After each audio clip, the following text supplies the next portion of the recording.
بسم اللہ الرحمن الرحیم۔ محترم ناظرین، حضرت عمر رضی اللہ کا قصہ۔ حضرت عمر رضی اللہ جن کے پاک نام پر آج مسلمانوں کو فخر ہے اور جن کی جوش ایمانی سے آج 1300 برس بعد تک کافروں کے دلوں میں خوف ہے، اسلام لانے سے قبل مسلمانوں کے مقابلہ اور تکلیف پہنچانے میں بھی ممتاز تھے۔ نبی اکرم صلی اللہ علیہ وآلہ وسلم کے قتل کے در پہ رہتے تھے۔ ایک روز کفار نے مشورہ کی کمیٹی قائم کی کہ کوئی ہے جو محمد صلی اللہ علیہ وآلہ وسلم کو قتل کر دے۔ عمر نے کہا کہ میں کروں گا۔ لوگوں نے کہا کہ بے شک تم ہی کر سکتے ہو۔ عمر تلوار لٹکائے ہوئے اٹھے اور چل دیے۔ اسی فکر میں جا رہے تھے کہ ایک صاحب قبیلہ زہرہ کے جن کا نام حضرت سعد بن ابی وقاص رضی اللہ ہے اور بعضوں نے اور صاحب لکھے ہیں، انہوں نے پوچھا کہ عمر کہاں جا رہے ہو؟ کہنے لگے کہ محمد صلی اللہ علیہ وآلہ وسلم کے قتل کی فکر میں ہوں۔ نعوذ باللہ۔ سعد نے کہا کہ بنو ہاشم اور بنو زہرہ اور بنو عبد مناف سے کیسے مطمئن ہو گئے؟ وہ تم کو بدلہ میں قتل کر دے گے۔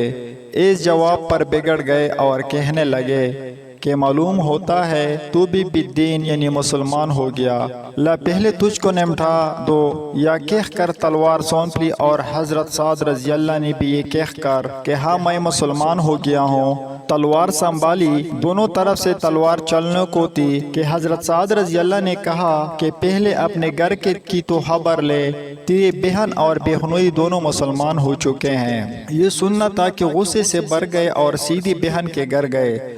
وہ حضرت خباب رضی اللہ جن کا ذکر نمبر 2 پر گزرا کہ واڑے بند کیے ہوئے ان دونوں میاں بیوی کو قرآن شریف پڑھا رہے تھے۔ حضرت عمر رضی اللہ نے کواڑے کھلوائے۔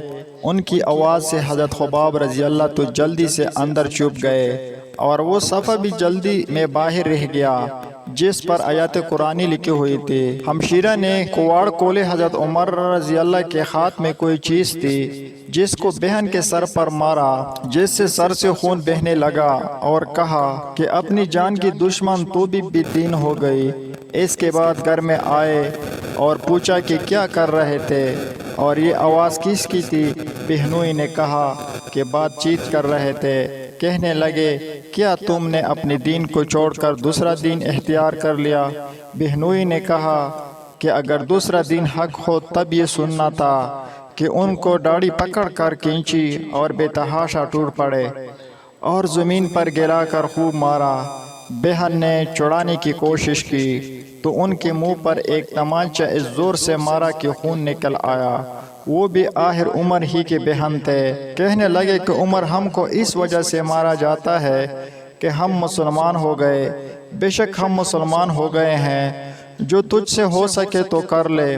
اس کے بعد حضرت عمر رضی اللہ کی نگاہ اس صفحے پر پڑا جو جلدی میں باہر رہ گیا تھا اور غصے کا جوش بھی اس مار پیٹ سے کم ہو گیا تھا اور بہن کے اس طرح خون میں بھر جانے سے شرم سی بھی آ رہی تھی۔ کہنے لگے کہ اچھا مجھے دکھلاؤ یہ کیا ہے؟ بہن نے کہا کہ تو نفاق ہے اور اس کو نفاق ہاتھ نہ لگا سکتے۔ ہر چند اصرار کیا مگر وہ بھی وضو اور غسل کے دینے کو تیار نہ ہوئے۔ حضرت عمر رضی اللہ نے غسل کیا اور اس کو لے کر پڑھا۔ اس میں سورۃ طٰہٰ لکھی ہوئی تھی۔ اس کو پڑھنا شروع کیا کہ حالات ہی بدل گئی۔ کہنے لگے کہ اچھا مجھے بھی محمد صلی اللہ علیہ وسلم کی خدمت میں لے چلو۔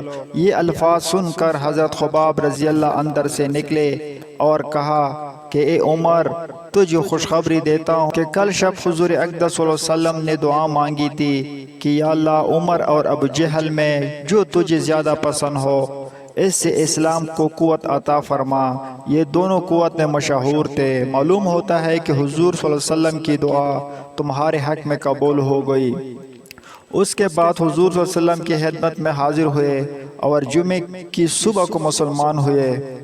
حساس ان کا مسلمان ہونا تھا کہ کفار کے حوصلے پست ہونا شروع ہو گئے، مگر پھر بھی یہ نہایت مختصر جماعت تھی اور وہ سارا مکہ بلکہ سارا عرب اس لیے اور بھی جوش پیدا ہوا اور جلد سے کر کے مشورہ کر کے ان حضرات کو نفائدہ کرنے کی کوشش ہوتی تھی اور طرح طرح کے تدبیریں کی جاتی تھے۔